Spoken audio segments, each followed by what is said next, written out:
नमस्कार स्टूडेंट्स, मैं काविद देवेंद्र और आप सभी का स्वागत है मैथ्स बाय काविद देवेंद्र के अंदर। तो आज हम पढ़ेंगे जियोमेट्री यानी कि ज्यामिति। तो उसमें फर्स्ट क्वेश्चन ऐसा है कि पी तथा क्यू केंद्र वाले सेंटर वाले 9 सेंटीमीटर तथा 2 सेंटीमीटर त्रिज्या रेडियस वाले वृत्तों के यानी सर्कल्स के केंद्रों के बीच की दूरी यानी कि डिस्टेंस बिटवीन सेंटर्स 17 सेंटीमीटर है और 8 सेंटीमीटर त्रिज्या वाले वृत्त का केंद्र है। जो अन्य दो वृत्तों यानी अदर 2 सर्कल्स को बाह्य स्पर्श यानी कि एक्सटर्नल टच करता है। यदि एंगल पी आर क्यू 90 है तो एक्स बराबर क्या होगा? 4 सेंटीमीटर, 6 सेंटीमीटर, 7 सेंटीमीटर और 8 सेंटीमीटर। अब यहाँ पर सबसे पहले तो फर्स्ट ऑफ ऑल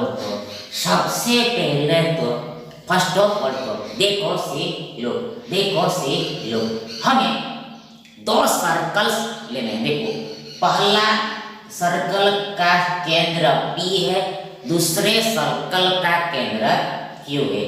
एक का रेडियस 9 है, दूसरे का रेडियस 2 है। देखो, ये हो गया हमारा पहला सर्कल, पहला वृत्त, पहला सर्कल, पहला वृत्त, पहला सर्कल, पहला वृत्त, पहला सर्कल, पहला वृत्त। अब इसका केंद्र यानी कि सेंटर P है, कैपिटल P है, कैपिटल P।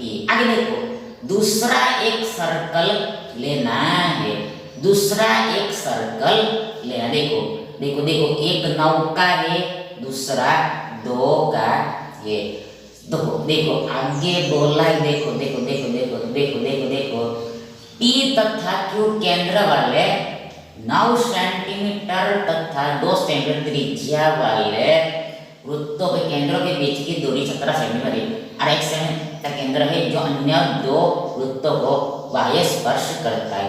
मतलब देखो, ये हो गया हमारा दूसरा सर्कल, सेकंड सर्कल। ये हो गया हमारा दूसरा सर्कल, सेकंड सर्कल। ये हो गया हमारा दूसरा सर्कल, सेकंड सर्कल। अब इसका केंद्र यानी कि सेंटर, केंद्र यानी कि सेंटर ये कैपिटल Q है, कैपिटल Q है, कैपिटल Q है, बड़ा Q है, बड़ा Q है, बड़ा Q है। आगे देखो, इसका रेडियस 9 सेंटीमीटर है और इसका रेडियस त्रिज्या 2 सेंटीमीटर। इसका 9 है जबकि इसका 2 है। When this 2 इसका 2 है। आगे बोलना, देखो ये दोनों केंद्रों के बीच की दूरी 17 सेंटीमीटर है, 17 सेंटीमीटर है। ये दोनों केंद्रों के बीच की 17 centimetre. Distance between this 2 centres is 17 centimetre, 17 centimetre. आगे बोला है कि कहा है कि देखो 8 सेंटीमीटर त्रिज्या वाले वृत्त का केंद्र है जो अन्य 2 वृत्तों को, ये दोनों वृत्तों को, ये दोनों सर्कल्स पर बाह्य स्पर्श एक्सटर्नली टच करता है। देखो, अब हमें तीसरा सर्कल लेना है, थर्ड सर्कल लेना है। तो जो देखो, इसको ये दोनों को बाह्य स्पर्श है, बाहर में टच करता है, मतलब सर्कल ऐसा है।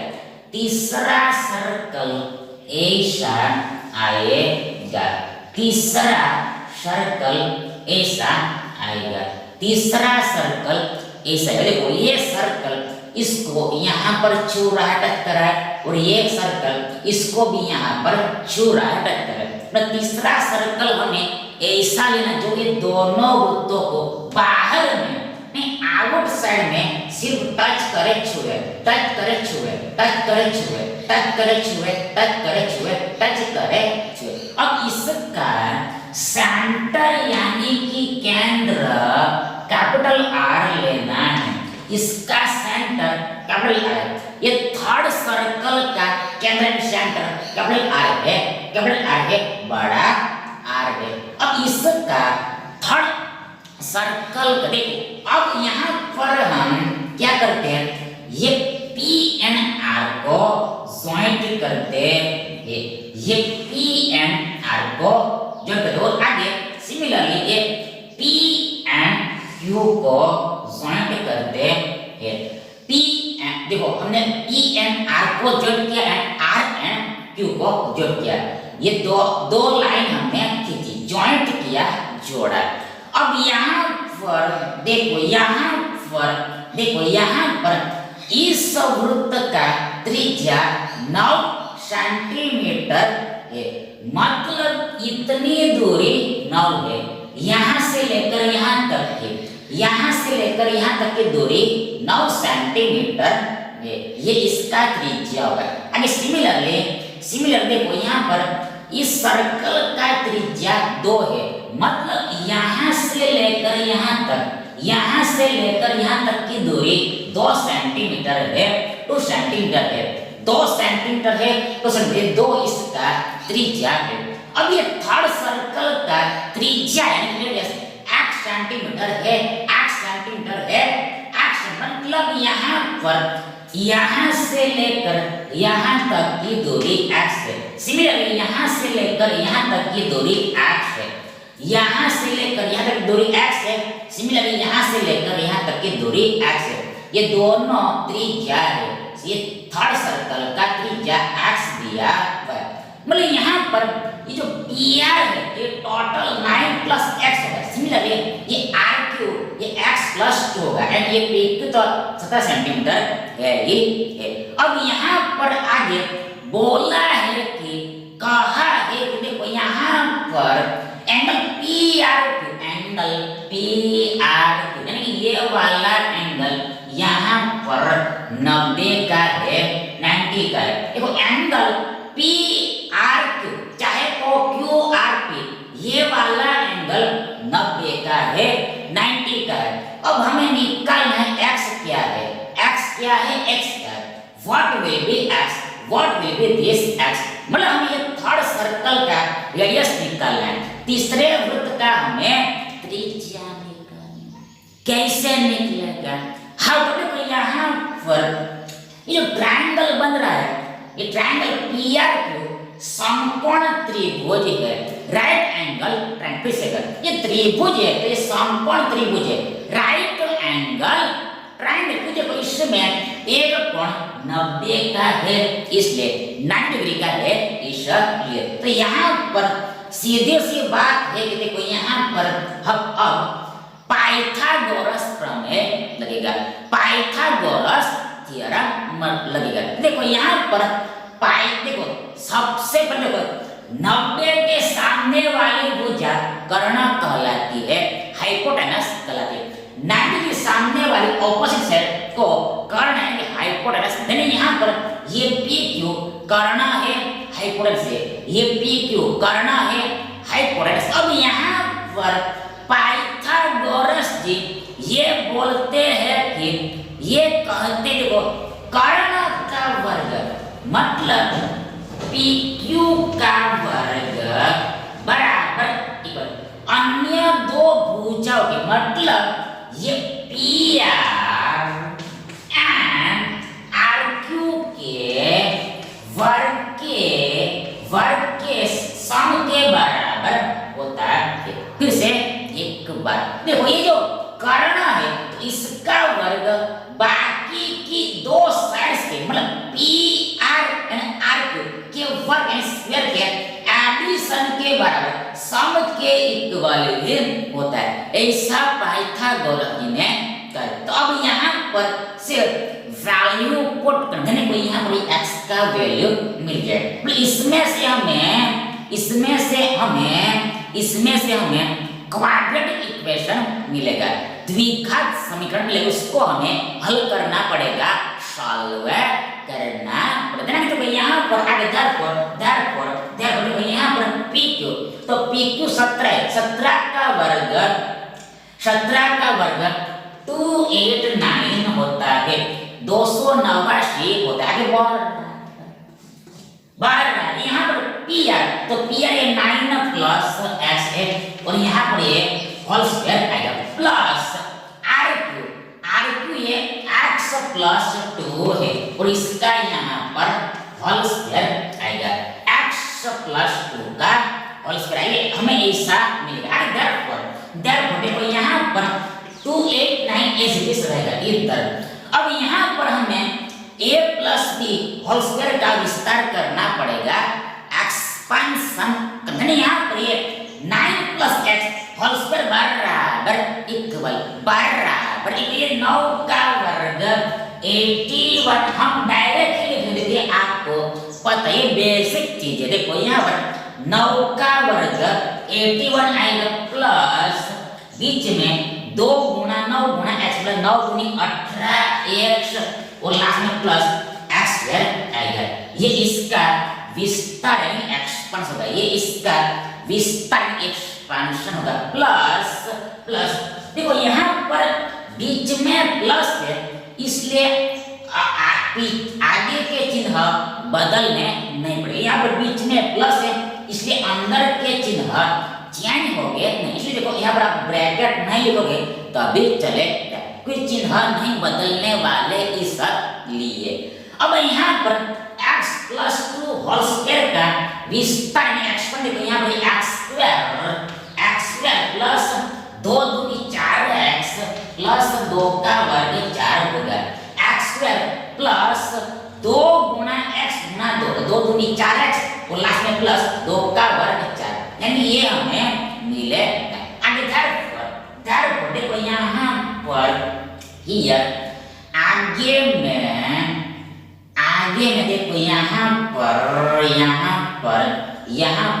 देखो यहाँ पर हम देखो यहाँ पर हम इसको ऐसे लिखते हैं 289 है इक्वल देखो यहाँ पर देखो ये plus x square plus x square plus x square plus x square मतलब plus 1 time x square plus 1 time x square 2 times x square होगा plus 2 times x square plus को हम आगे में लिखते ही नहीं, आगे फॉरवर्ड। और देखिए 18x plus 4x plus 22x होगा 22x होगा। आगे बच्चा हमारे पास 81 और 4 तो 81 और देखो यहाँ पर देखो ये 81 आएगा प्लस देखो 81 4 85 आएगा 85 देखो 81 प्लस 4 85 आएगा 85 आएगा, तो हमें ऐसा प्राप्त होगा। आगे देयरफॉर देखो यहाँ पर 0 बराबर ये 2x square plus 22x plus ये 85 माइनस 289 होगा। फिर से एक बार ये 2x square plus 22x plus 85 minus 289 बराबर 0 होगा। मतलब ये प्लस 289 को हमने इधर लाया तो ये माइनस 289 हो गया और इधर हमारे पास 0 बचा। We have remains this side only 0, this 0। आगे therefore देखो यहाँ पर 0 बराबर इक्वल 0 बराबर यहाँ पर ये 2x स्क्वायर है प्लस 22x है। देखो यहाँ पर हमें भी देखो ये दोनों संख्याओं का चिन्ह अल्टरनेट, इसलिए यहाँ पर हमें सब्ट्रैक्शन करना पड़ेगा, डिफरेंस लिखना पड़ेगा और बड़ी संख्या का चिन्ह देना होगा। मतलब यहाँ पर देखो इसका साइन माइनस है, मतलब देखो ये दोनों संख्या चिन्ह अलग है इसलिए यहाँ पर सब्ट्रैक्शन होगा, मतलब हमें डिफरेंस लिखना पड़ेगा। तो डिफरेंस बड़ी संख्या में से छोटी संख्या को घटाने पर मिलने, यहाँ पर ये 289 में से ये 85 को घटाना पड़ेगा। तो आगे देखो यहाँ पर 289 माइनस 85 89 माइनस 80 यहाँ पर 9 में से 5 गया 4, 8 में से 8 गया 0, 2 का 2, हमें 204 मिलेगा। यानी यहाँ पर माइनस 204 हमें मिलेगा। देखो यहाँ पर डिफरेंस 204 है। अब आगे में चिन्ह बिग नंबर का देना, हमने यहाँ पर बिग नंबर 289, इसका साइन माइनस, यहाँ पर माइनस है, फिर से कर।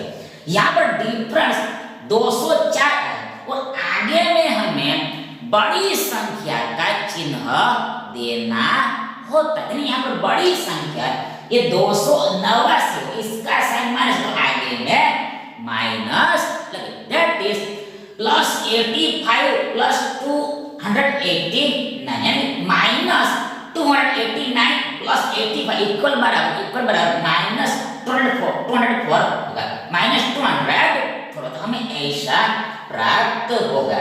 तो आगे कैसे सॉल्व होगा?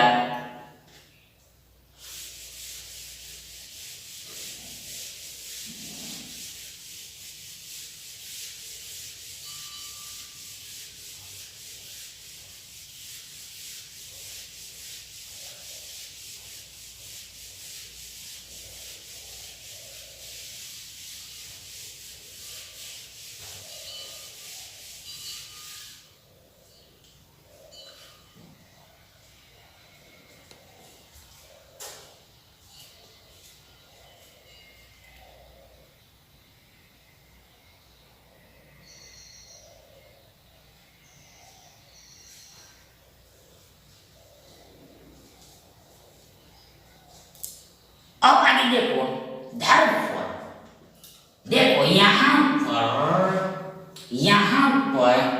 सबसे पहले देखो यहाँ पर देखो इसको हम इक्वल टू 0 ऐसे मतलब ये 0 को हमने इधर लिया, हमने साइड को चेंज कर देखो हमने इसको पलट कर लिख दिया, इक्वल टू 0 इधर था उसको हमने इधर लिख दिया, जो 0 इधर था उसको हमने इधर ले, एक ही बात होती है, हमने पलट दिया, 0 इधर था 0 को उधर लिख दिया, यानी कि ऐसा हो गया। यानी जो पहले था उसको हम ऐसे भी लिख सकते हैं, जो पहले था उसको हम ऐसे भी लिख सकते हैं, मतलब 0 को हमने इधर लाया और उधर वाले को हमने इधर लाया, यानी कि साइड को हमने चेंज कर दिया, क्योंकि यहाँ पर इक्वल है बीच में, इसलिए कोई प्रॉब्लम नहीं है। राइट हैंड साइड को हमने लेफ्ट हैंड साइड बना दिया और लेफ्ट हैंड साइड को हमने राइट हैंड साइड बना दिया, तो ऐसा हमारे पास है। अब इसमें हम ध्यान से देखेंगे, देखो यहाँ पर 2 2 2 कॉमन निकलेगा, 2 2 2 हर में से कॉमन निकलेगा, मतलब हम क्या करते हैं, अब हम दोनों तरफ 2 से डिवाइड करते हैं, 2 से भाग देते हैं, दोनों तरफ बोथ साइड हम 2 से डिवाइड करते हैं, 2 से भाग देते हैं। यहाँ पर ये 2 2 कैंसल हो जाएगा, तो यहाँ पर x² बचेगा, प्लस देखो यहाँ पर ये 22 में ये देखो ये 2 सबको लगेगा, तो यहाँ पर ये 22 में 11 बार में भाग लगेगा, यानी 11 दूनी 22 होता है, ये 22 में 2 से 11 बार में भागे, 11 टाइम्स में डिवाइड, यहाँ पर हमें ये 11x मिलेगा, माइनस ये वैसी चीज पता ही हो गया आपको, यहाँ पर ये 204 का आधा यानी हाफ यानी सेमी 102 होता है, 102 होता है, मतलब यहाँ पर 204 डिवाइड टू 102 होगा, और इधर इक्वल बराबर 0 डिवाइड टू 0 ही होगा, मतलब कि मींस दैट मींस देखो 0 को हम किसी भी संख्या से 0 को छोड़कर 0 को हम किसी भी संख्या से 0 को छोड़कर लाभ 0 आंसर 0 ही आता है, भागफल यानी कि क्वेश्चन 0 ही आता है, मतलब देखो यहाँ पर 0 डिवाइड 0 इनफाइनाइट होता है, अनंत होता है, मतलब यदि बट्टे में 0 है, देखो यहाँ पर हमें 0 से भाग देना होता है, देखो बट्टे में 0 हो, डिनोमिनेटर में 0 हो, हर में जीरो हो तो उसका कोई भी हल नहीं निकलता है। मतलब कोई भी संख्या को हम जीरो से भाग नहीं देते, जीरो से डिवाइड नहीं कर सकते, जीरो से डिवाइड नहीं कर। इसलिए देखो यहाँ पर इसका आंसर मतलब इसका आंसर इनफाइनाइट होता है, मतलब इसका कुछ अता पता नहीं। यदि देखो इन शॉर्ट, यदि बट्टे में जीरो आता है, कहीं पर भी आपको बट्टे में जीरो मिले तो उसका कुछ भी अता पता, उसका आंसर पता नहीं। इसको इनफाइनाइट बोलते हैं, अनंत बोलते हैं। इसको इनफाइनाइट बोलते हैं, अनंत बोलते हैं। मतलब ऐसा हम बोल सकते हैं इसका आंसर इनफाइनाइट होता है, ऐसा बोलते। मतलब ये जो पद है ये अव्याख्यायित है, डिटरमाइन नहीं है। ये टर्म डिटरमाइन है। बट्टे में जीरो आता है तो ये टर्म नॉट डिटरमाइन है, डिटरमाइन नहीं है। तो ऐसा याद रखना, मतलब बट्टे में जीरो नहीं चला, इसलिए यहाँ पर बट्टे में जीरो नहीं चला। मतलब जीरो के अलावा कुछ भी बट्टे में है और ऊपर में जीरो है, अंश में जीरो, तो आंसर हमेशा जीरो ही आता है। तो ऐसा समझ के रखना है। तो आगे ध्यान पर देखो, यहाँ पर ये हो गया। देखो चल x के अंदर, वेरिएबल x के अंदर एक क्वाड्रेटिक इक्वेशन है, द्विघात समीकरण। इसको हम हल करेंगे तो हमें x का वैल्यू मिल जाएगा, यानी ये थर्ड सर्कल का हमें रेडियस मिल जाएगा, त्रिज्या मिल जाएगा। कैसे हल? देखो यहाँ पर सबसे पहले देखो यहाँ पर हमें, आपको पता ही होगा क्या करना होता है। देखो यहाँ पर हमें 102 का ऐसा टुकड़ा करना है, ऐसा पार्ट करना जिससे सब्ट्रैक्शन होके +11 हमें मिले। ये 102 को हमें ऐसे ब्रेक करना सो दैट सब्ट्रैक्शन होके +11 आए। तो आगे देखो 102 को हम 17 के ऐसे लिख सकते हैं। तो अब यहाँ पर सब्ट्रैक्शन करना है और +11 लाना है, मतलब यहाँ पर बड़ी संख्या को प्लस का साइन देना पड़ेगा और छोटी संख्या को माइनस का साइन देना है। यहाँ पर बराबर इक्वल, ये +11 ही होगा। 17 में से गया 11 आएगा, +17 माइनस इक्वल टू 11, ये +11 होगा, +11। यहाँ पर 11 के साथ x मल्टीप्लाई होते, यहाँ पर भी हमें 11 से x का मल्टीप्लाई करते, यहाँ पर भी ये मल्टीप्लाई होगा।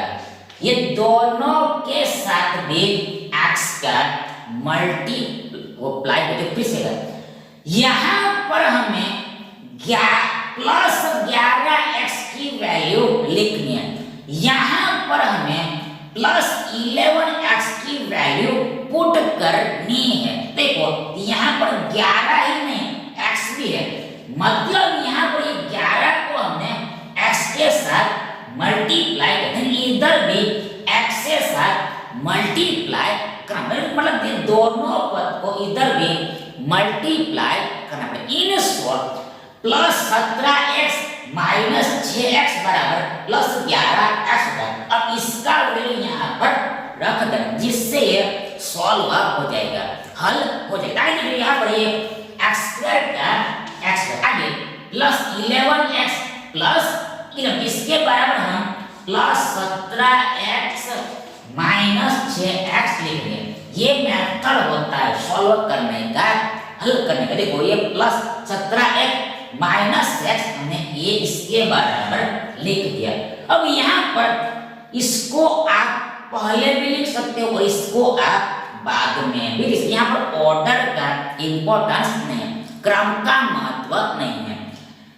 एसियो वेस आपकी जैसी इच्छा हो वैसे ऑर्डर में आप लिख सकते हैं। तो यहाँ पर आगे लास्ट में -102 हमारे पास बचता है और इक्वल इधर 0 है, काटेदार पर। इसलिए देखो यहाँ पर हमारे पास ये दो पद है।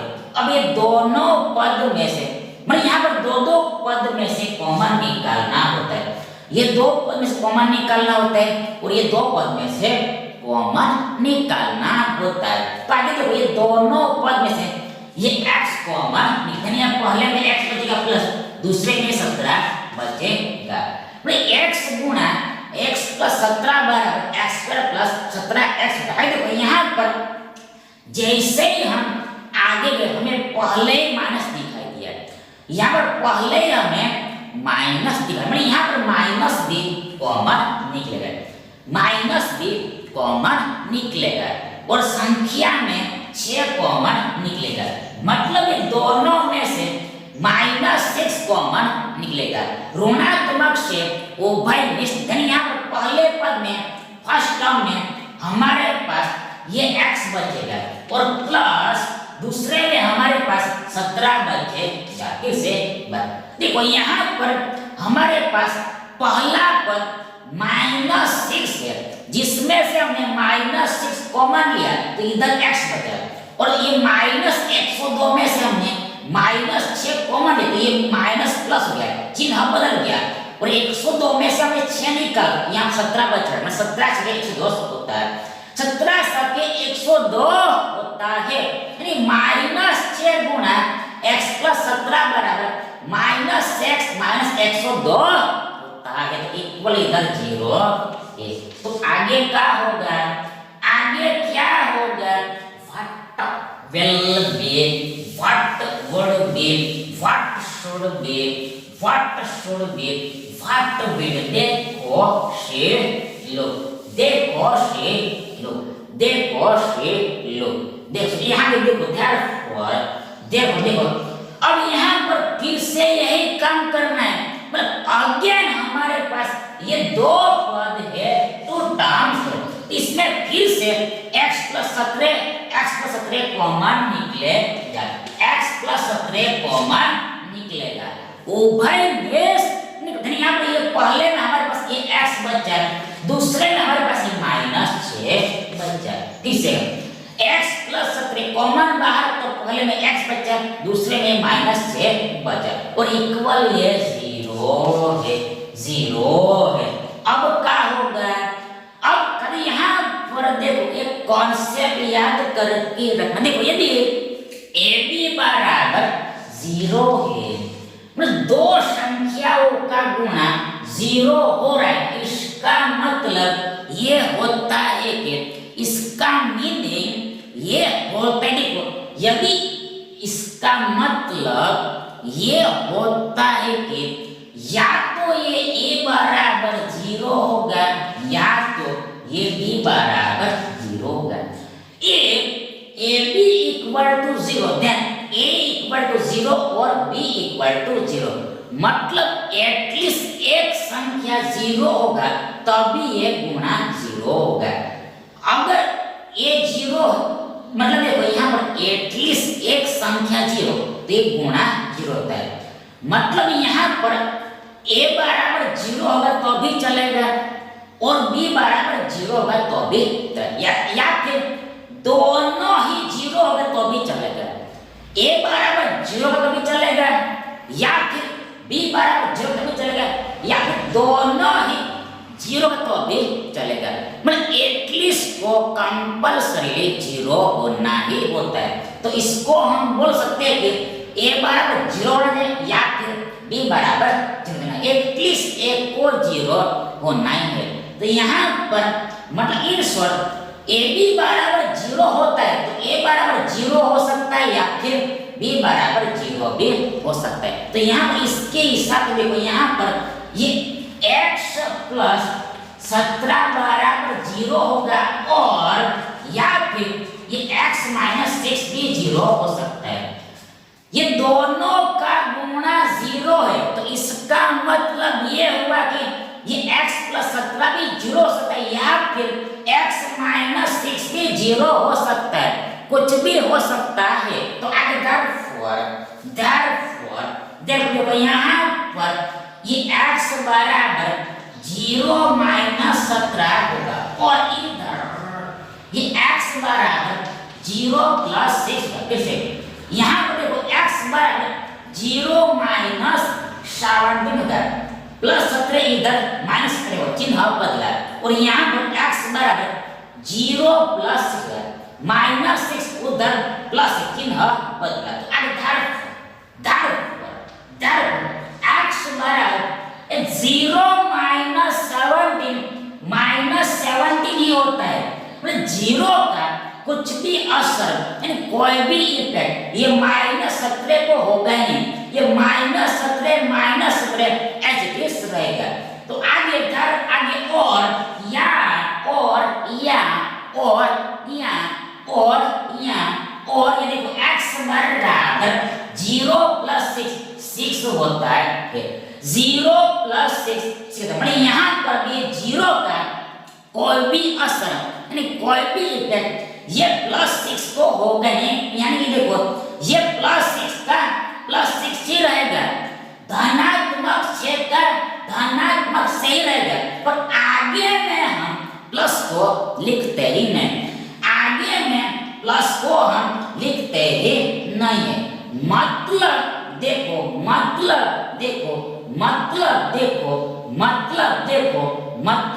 यदि हमने देखो 6 - 7 लिखा है तो इसका मतलब ये से एक्चुअल में +6 है। आगे में हम प्लस लिखते हैं। यदि फर्स्ट पहला पद धनात्मक है पॉजिटिव आगे में प्लस हम लिखते हैं। यदि ये उल्टा होता -7 बाद में 6 होता तब हम जरूर प्लस लिखते हैं, से का साइन प्लस का 7 का साइन माइनस है। यदि ये उल्टा होता ऐसा होता तो हम आगे में प्लस नहीं लिखते। मतलब पॉजिटिव वाला टर्म यदि पहले में है फर्स्ट में तो हम प्लस नहीं लिखते और बाद में तो जरूर हम प्लस लिखते हैं, तब हम प्लस जरूर लिखते हैं। मतलब देखो तभी दिखने में अच्छा लगता है कि सब देखो यदि हमने ऐसा लिखा तो इसका मतलब यही है कि बीच में प्लस ही है, बस से का साइन प्लस है। और ऐसा ये थोड़ा देखो ये जॉइंट नहीं रहेगा, इस जॉइंट करने के लिए प्लस को लिखा जाता है। और यदि आगे में 6 तो प्लस नहीं लिखते, ना लिखते हैं। यहाँ पर आगे में हम प्लस को नहीं तो भी दिखने में अच्छा ही रहता है, अच्छा रहता और शॉर्ट भी पड़ता है, इसलिए हम आगे में प्लस को नहीं लिखते हैं। और ये माइनस को तो हमेशा लिखना ही होता है, आगे रहे पीछे रहे कहां पर भी रहे माइनस को तो लिखना ही होता है, माइनस को तो लिखना ही होता है कहीं पर भी। तो इन शॉर्ट प्लस पहले में इतना लिखते हैं और बाद में तो लिखते हैं और माइनस को हमेशा लिखते हैं। तो यहाँ पर इन शॉर्ट x बराबर -7 मिलता है और x बराबर 6 मिलता है। मतलब x का हमें 2 वैल्यू मिलता है, 2 मूल्य मिलता है, 2 मान मिलता है। अब यहाँ पर देखो ये x क्या है, x का है, x का देखो ये x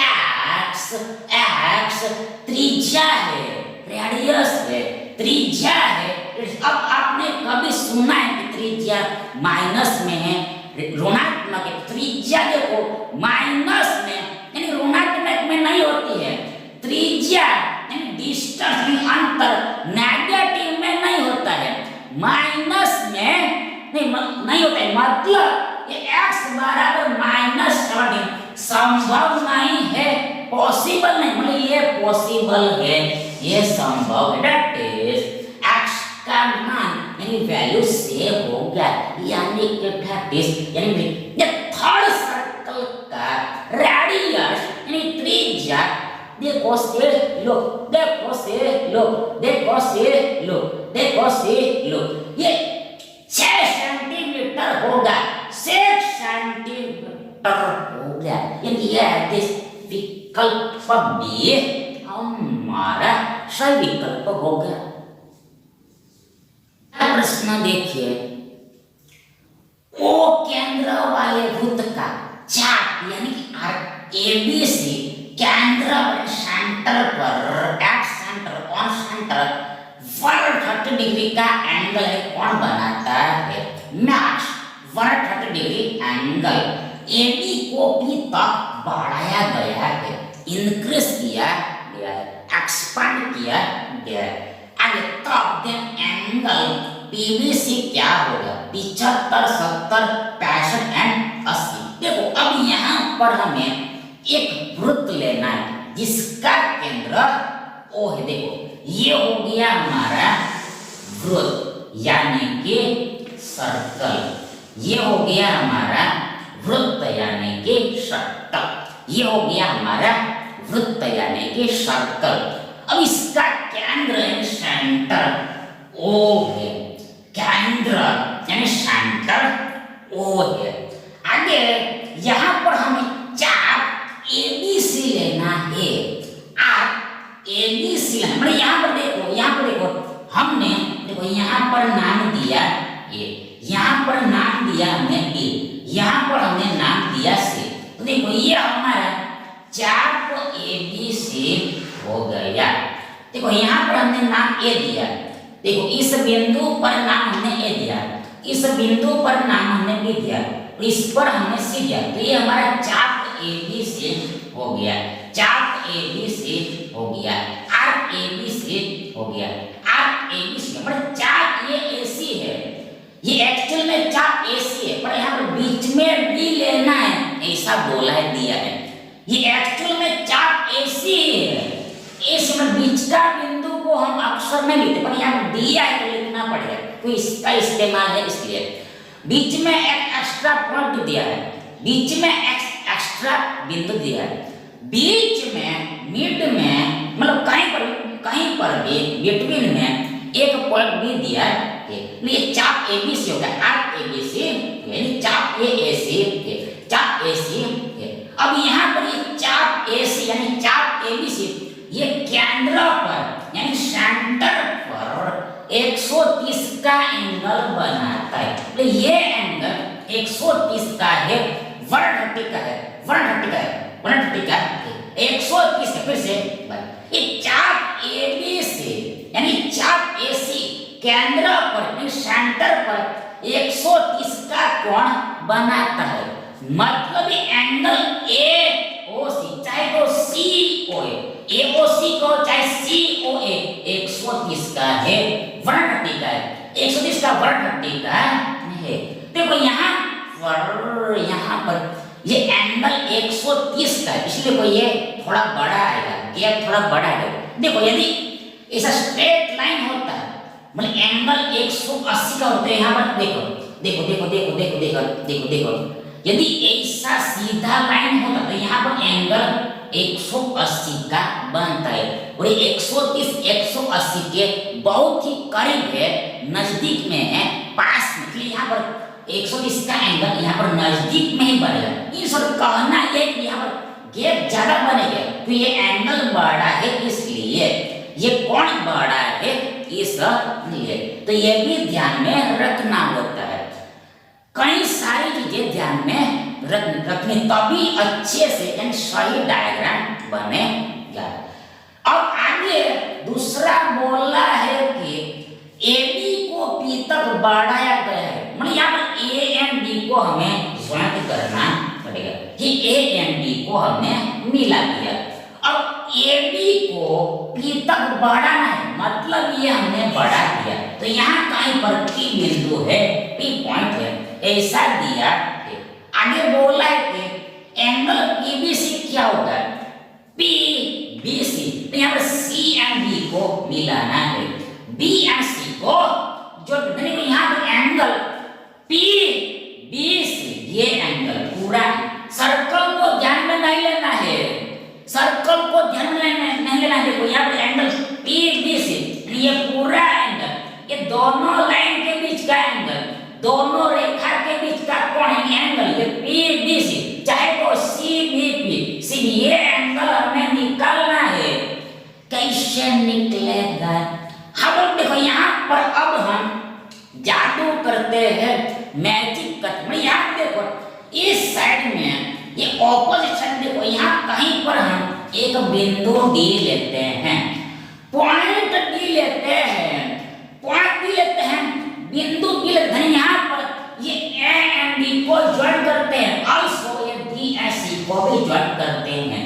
A एंड D को हमने ज्वाइन किया मिलाया और D एंड C को भी हमने ज्वाइन किया मिलाया, मतलब यहाँ पर हमें चतुर्भुज चतुर्भुज बनाना था, क्वाड्रिलेटरल बनाना था, चतुर्भुज बनाना था, क्वाड्रिलेटरल बनाना, ये चतुर्भुज एडीसीबी हो गया, चतुर्भुज एडीसीबी हो गया, चतुर्भुज एडीसीबी हो गया, चतुर्भुज एडीसीबी हो गया। अब यहाँ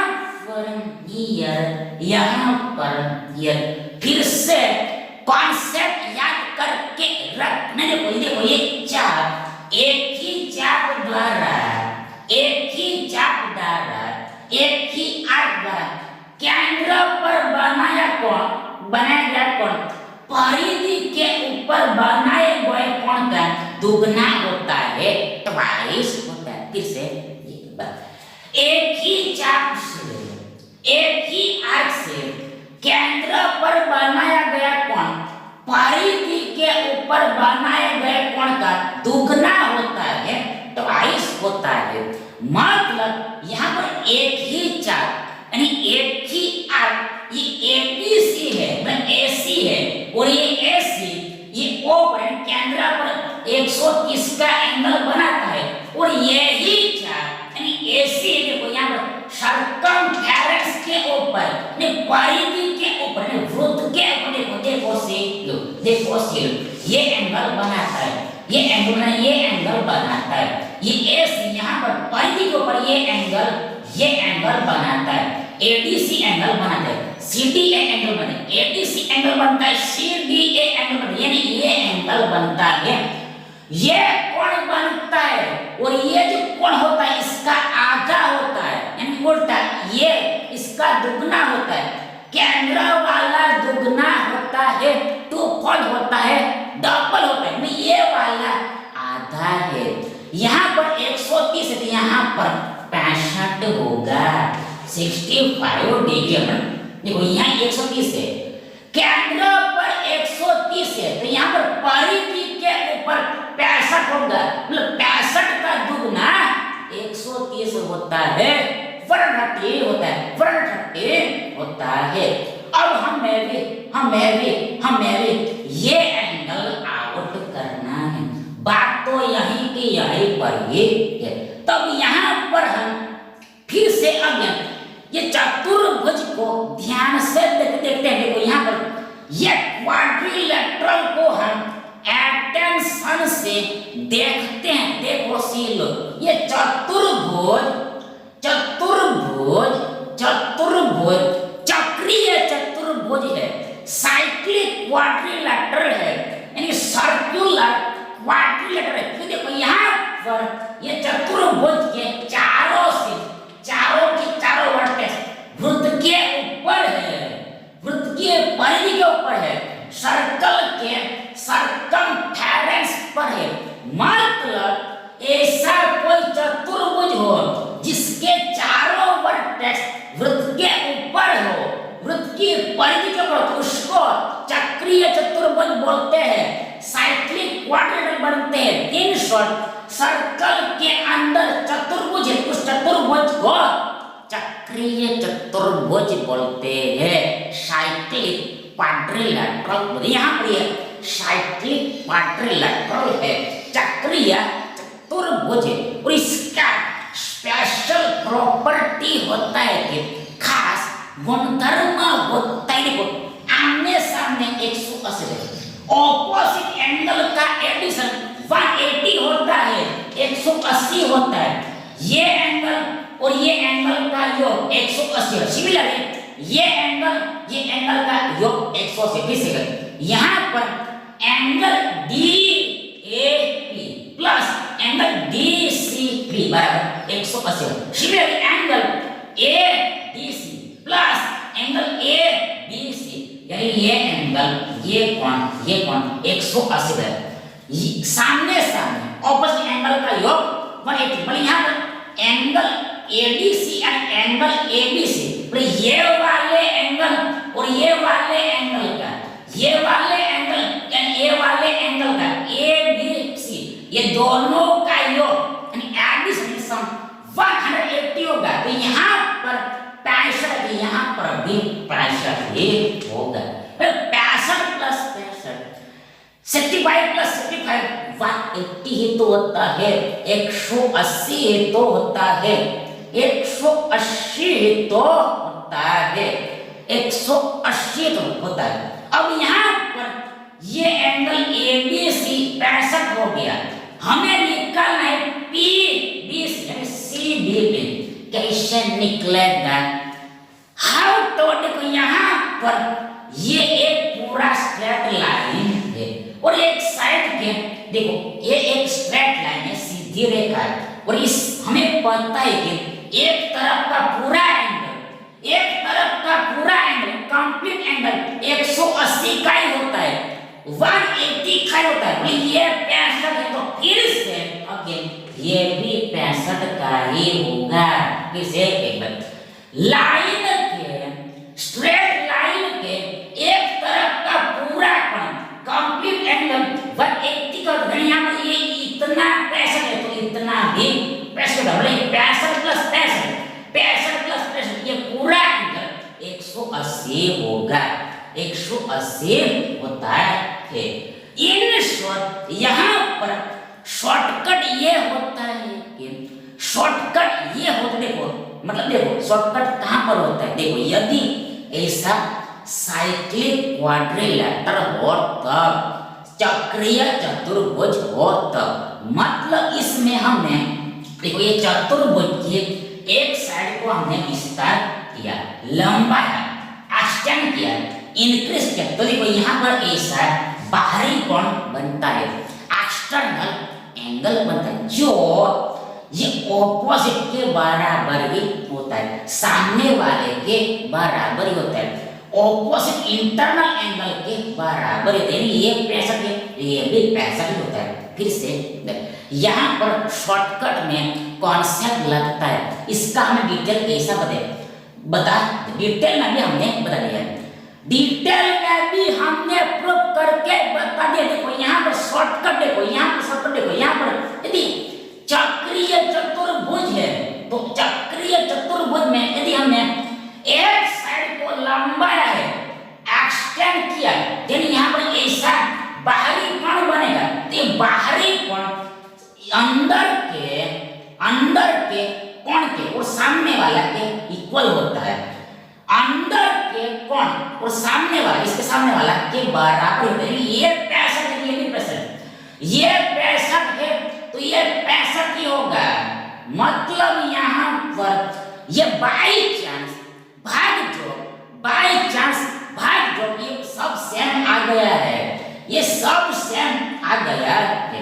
इन शॉर्ट यहाँ पर एंगल CBP, देखो CBP यानी PBC, CBP चाहे को PBC, एंगल PBC, कोण PBC 65 का होगा, 65 का होगा, 65 अंश होगा, 65 डिग्री होगा, मतलब ये विकल्प से हमारा सही विकल्प है। अब इसको हम थोड़ा एक्स्ट्रा समझते हैं, एक्स्ट्रा अंडरस्टैंड करते, मतलब सपोज यहाँ पर एंगल 120 होता तो यहाँ पर इसका आधा होता, तो यहाँ पर 60 होता, 60 होता, तो यहाँ पर क्या आता, ये दोनों का योग 180, तो यहाँ पर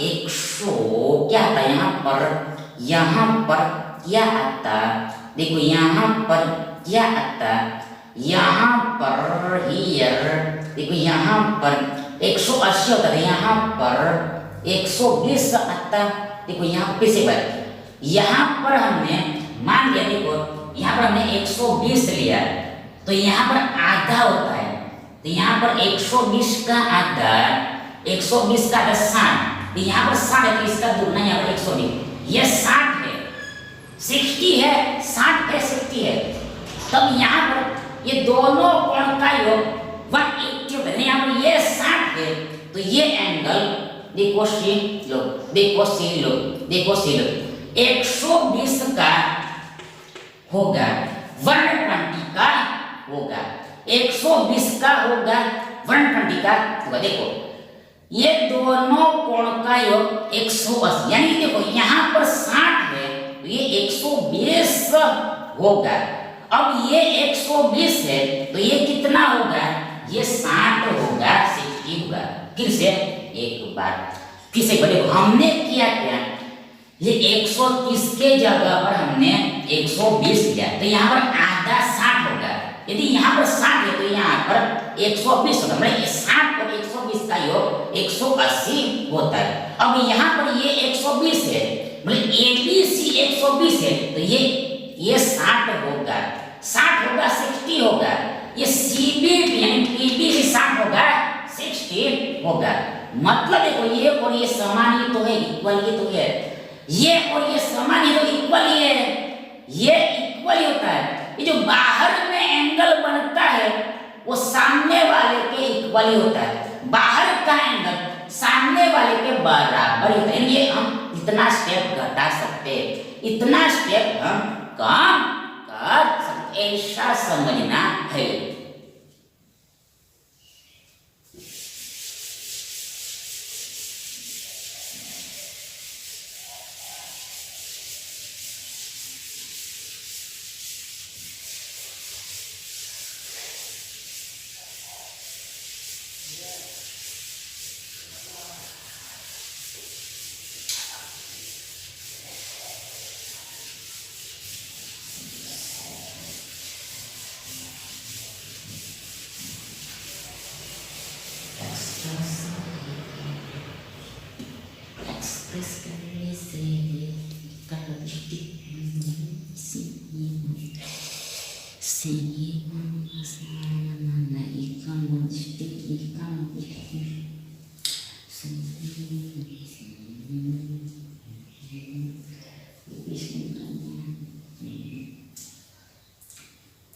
नेक्स्ट क्वेश्चन देखिए, ट्रायंगल PQR में, इन ट्रायंगल PQR बिंदु ABC, कोण ABC तक ABC, AB एंड C क्रमशः and respectively Bhuj and side PQ तथा QR पर इस प्रकार लिए गए हैं। लाइस ऐसे हैं, लाई ऐसे हैं, सो दैट सच QC बराबर AC तथा CR बराबर C। यदि एंगल QPR इक्वल 40 है तब एंगल AC भी क्या होगा, 140, 40, 70 एंड 100। सबसे पहले यहाँ पर हमें ट्रायंगल PQR लेना है, ये हो गया हमारा त्रिभुज PQR, ट्रायंगल PQR, त्रिभुज PQR, ट्रायंगल PQR, त्रिभुज PQR। अब इसमें हमें तीन बिंदु लेने, देखो A, B एंड C। देखो पहला A PQ के ऊपर है, देखो ये हमारा PQ सेट है, यहाँ कहीं पर देखो ये इस A बिंदु है। आगे दूसरा B बिंदु ये PR पर है ना, PR यहाँ पर है। देखो यहाँ पर QR पर नहीं लेना, देखो यहाँ पर देखना है, क्वेश्चन को देख के लेना। देखो यहाँ पर जानबूझ के इधर वाला दे दिया है, यहाँ पर ये सब नहीं है, यहाँ पर आगे है। देखो यहाँ पर PR में B बिंदु है, मैं यहाँ कहीं पर B बिंदु है, यहाँ कहीं पर B पॉइंट है, और लास्ट CR पर QR पर C बिंदु, मतलब यहाँ कहीं पर C बिंदु है। C बिंदु देखो ABC ऐसे आएगा, देखो ये दिया है वही हमने लिखा है। अब यहाँ पर इसमें ये तीनों बिंदु ऐसे हैं, ऐसे लिए गए, सो दे देखो यहाँ पर ये QC बराबर AC होता है, ये QC बराबर AC बने, यहाँ पर AC A एंड C को ज्वाइन किया हमने, A एंड C को हमने मिला दिया। देखो यहाँ पर दिया है कि ये QC बराबर AC है, QC बराबर AC है, QC बराबर AC है, दोनों साइड बराबर, ये दोनों भुजा बराबर। आगे दूसरी बात, CR बराबर CB है, CR बराबर CB, मतलब C एंड B को हमने, देखो हमें ज्वाइन करना, C एंड B को हमको ज्वाइन करना है, B एंड C को हमें मिलाना है, ज्वाइन करना है। देखो यहाँ बोला है कि ये CR बराबर, देखो CR बराबर CB है, देखो ध्यान ध्यान से लिखना है। सी आर बराबर सी बी है, देखो सी आर बराबर सी बी है, ये साइड बराबर है। फिर से एक बार देखो सी आर सी बी ये दो साइड बराबर है, तो ऐसा दिया है। आगे दूसरा दिया है एंगल क्यू पी आर, चाहे तो आर पी क्यू, ये वाला एंगल यहाँ पर 40 का दिया है, 40 का दिया है, ये वाला एंगल 40 का दिया है, 40 का दिया, तो हमें निकालना है angle A C B. Angle A C B ये वाला एंगल निकालें, ये बीच वाला एंगल आउट करें। हमें भी एंगल ए सी बी चाहे तो बी सी ये वाला एंगल आउट करना है। कैसे निकलेगा? आप तो यहाँ पर हमें दो छोटे ट्रायंगल दिखाई दे, इसका यहाँ पर यूज करना है, इस्तेमाल करना है, इस्तेमाल करिए। क्वेश्चन छोड़े में ये वाला एंगल आउट हो सकते। यहाँ पर सबसे पहले इस त्रिभुज में हम देखते हैं, त्रिभुज ट्रायंगल एक्यूसी में देखते हैं, हम भी ट्रायंगल एक्यूसी में देखते हैं, मतलब इस ट्रायंगल में ये दो साइड बराबर है, तो इसका मतलब ये हुआ कि दो एंगल भी बराबर होगा, सामने वाला ऑपोजिट वाला दो एंगल भी बराबर होगा, दो कोण भी बराबर होगा। ये भुजा के सामने वाला एंगल ये है, आगे इस भुजा के सामने वाला एंगल ये है, ये दोनों एंगल इक्वल होगा, तो हमने मान लिया ये दोनों एक्स है, एक्स है, आगे अहेड फॉरवर्ड। देखो इस ट्रायंगल में, इस त्रिभुज में ये दो साइड बराबर है, तो इसका भी मतलब ये हुआ कि दो कोण बराबर होगा, ऑपोजिट वाला एंगल इक्वल होगा। इस भुजा के सामने वाला एंगल ये है, इस भुजा के सामने वाला एंगल ये है, ये एंगल बराबर, हमने मान लिया दोनों भाई है, बहुत भाई है।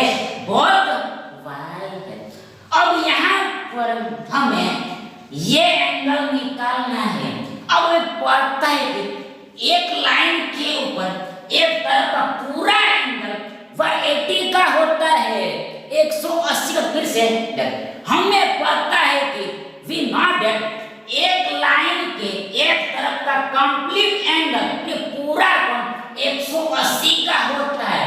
यदि हमें ये एंगल पता चल गया, ये एंगल पता चल गया, ये दोनों को हमने 180 में से घटाया, तो हमें ये बीच का एंगल मिल जाएगा। फिर से यदि हमें ये एंगल मिल गया, तो ये दोनों को हमने 180 में से घटा, तो हमें ये बीच वाला एंगल मिल जाएगा। ये लॉजिक यहाँ पर लगने वाला है, मतलब कि हमें ये एंगल निकालना है।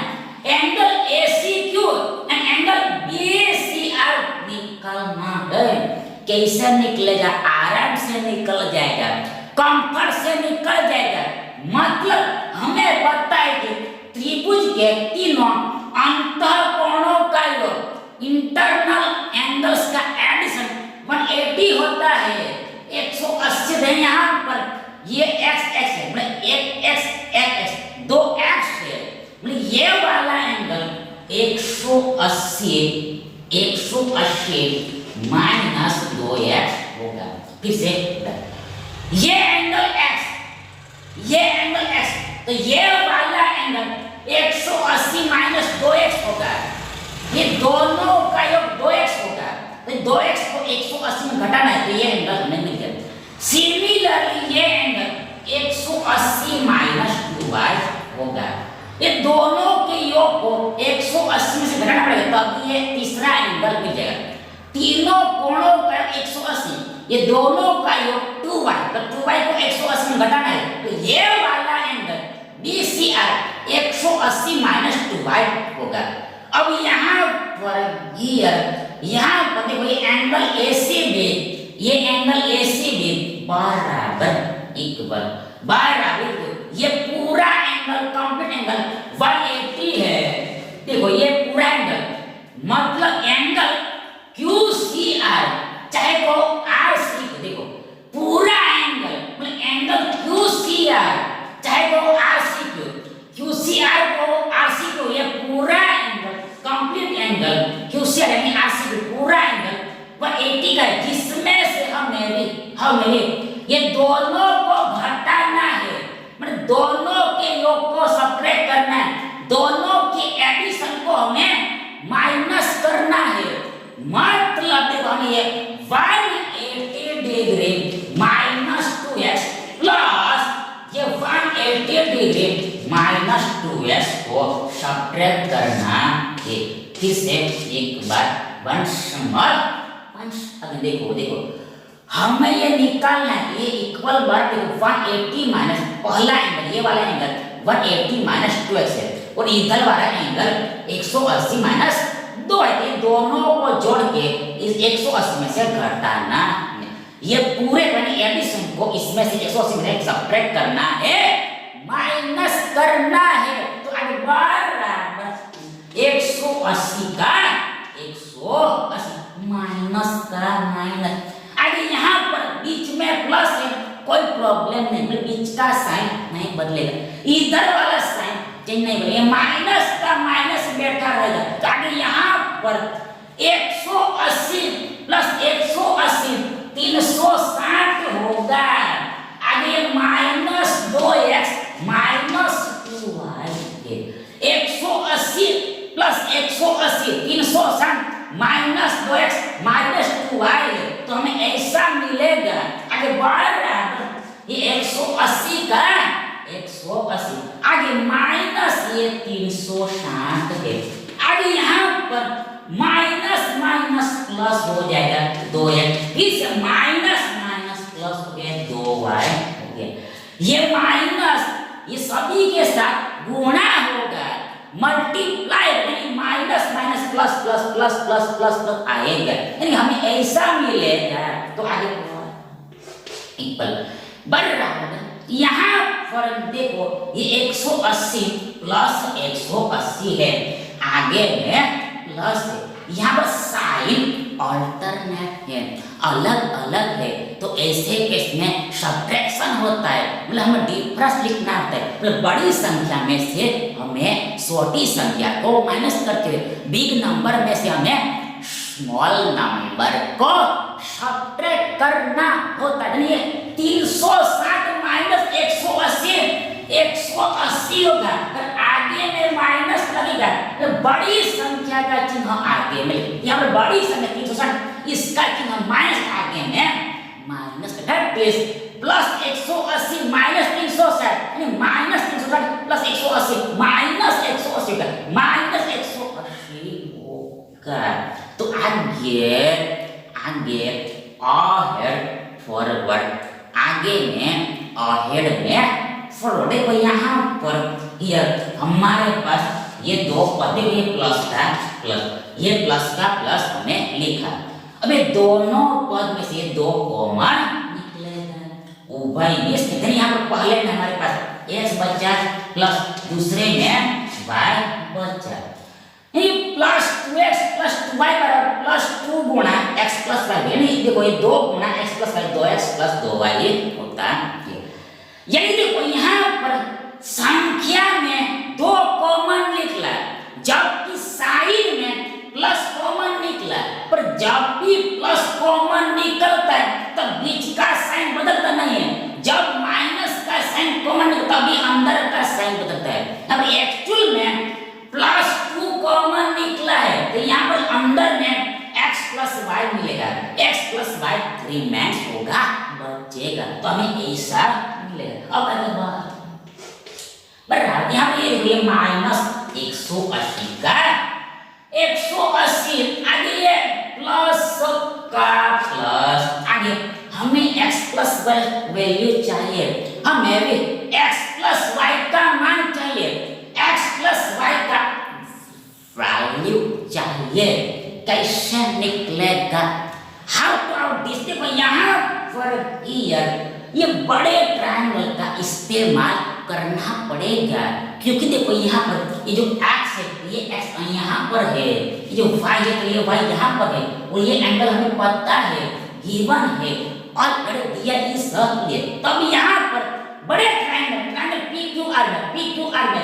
में तीनों कोनों का योग 180 व 80 है। देखो यहाँ पर यहाँ पर x प्लस y का होगा, x प्लस y का होगा, यहाँ पर x प्लस y इक्वल बराबर 180 माइनस ये 40 होगा। फिर से एक बार देखो यहाँ पर हमें पता है तीनों कोनों का योग 180 है, दोनों का योग, यहाँ पर x और y का योग x प्लस y होगा, ये दोनों को हमने मिला x और y होगा, ये x प्लस y होगा, तो ये कितने के बराबर होगा, ये 180 माइनस 40 के बराबर होगा, 180 माइनस ये 40 के बराबर होगा, और यहाँ पर p एंगल को माइनस करना पड़ेगा, हमें डायरेक्ट x प्लस y का वैल्यू मिलेगा, मान मिलेगा। तो आगे यहाँ पर 180 माइनस 40 बराबर 140 होगा, 180 माइनस 40 बराबर 140 होगा, 140 अंश होगा, 140 डिग्री होगा, मतलब ये x प्लस y बराबर 140 है, 140। अब यहाँ पर 140 करें, x प्लस y का दुगना करना है, 2 टाइम्स करना है, डबल करना है। ध्यान देखो 140 का दुगना 280 होता है, 280 होता है, एक यानी कि 100 का दुगना 2 यानी 240 का दुगना 80 होता है, यानी यहाँ पर हमें 280 मिलेगा। तो आगे बराबर इक्वल, यहाँ पर फिर से देखो ये प्लस 280 है, 280 में से हमें 180 को घटाना है, माइनस करना है। देखो यहाँ पर 0 में से 0 गया, 0 0 0 0, आगे 8 में से देखो इधर से देखना है, 8 में से 8 गया, 0 0 0 0, प्लस में 2 माइनस 1 1 होगा, मतलब सब्ट्रैक्शन 100 होगा, 100 होगा, 100 होगा, 100 होगा, मतलब ये एंगल ACB, ये एंगल ACB कौन BCA, ये बीच वाला एंगल ये 100 का होगा, 100 का होगा, 100 हमारा सही आंसर है, 100 इज द राइट आंसर। ध्यान दिस ऑप्शन डी हमारा राइट ऑप्शन है। Thank you.